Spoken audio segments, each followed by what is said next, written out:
లిమిట్లో ఉండాలి. ఆడపిల్ల అంటేనే లిమిట్. మొగోడు ఉండొద్దా అంటే ఉండడండి. మీకు చెప్పాం కదా, మొగోడు ఉండడు. నువ్వు అన్ని తీసుకొచ్చాడు ముందర పెట్టిన వాడెందుకు ఉంటాడండి? అన్నం ముందర పెట్టి కంచం ముందర పెట్టేసి తినొద్దు అంటే కుక్కబుద్ధి వాడిది, తింటాడాడు, మనకు తెలుసు కదా. కాబట్టి మనం జాగ్రత్తగా ఉండాలి. ఇక మనం ఇద్దరం ఎట్లా అనుకుంటే సమాజంలో జంతువులకి మనకి తేడా లేదు. జంతువులకు మనం ఎందుకు, జంతువులు అన్నీ రోడ్ల మీదనే చేసుకుంటున్నాయి. మన మొగడే కదా, మన మొగడే అనుకుందాము. మన మొగడు మరి ఇద్దరం పోయి రోడ్డు మీద సంసారం చేస్తే నడుస్తుందా? మరి చెయ్యండి అట్లా కూడా.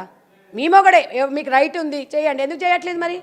రెండు గోడల మధ్యన ఎందుకు సంసారం చేస్తున్నారు? మనుషులం కాబట్టి చేస్తున్నాం. జంతువులు కాబట్టి రోడ్ల మీద కుక్కలు జంతువులు కాబట్టి అట్లా చేస్తున్నారు.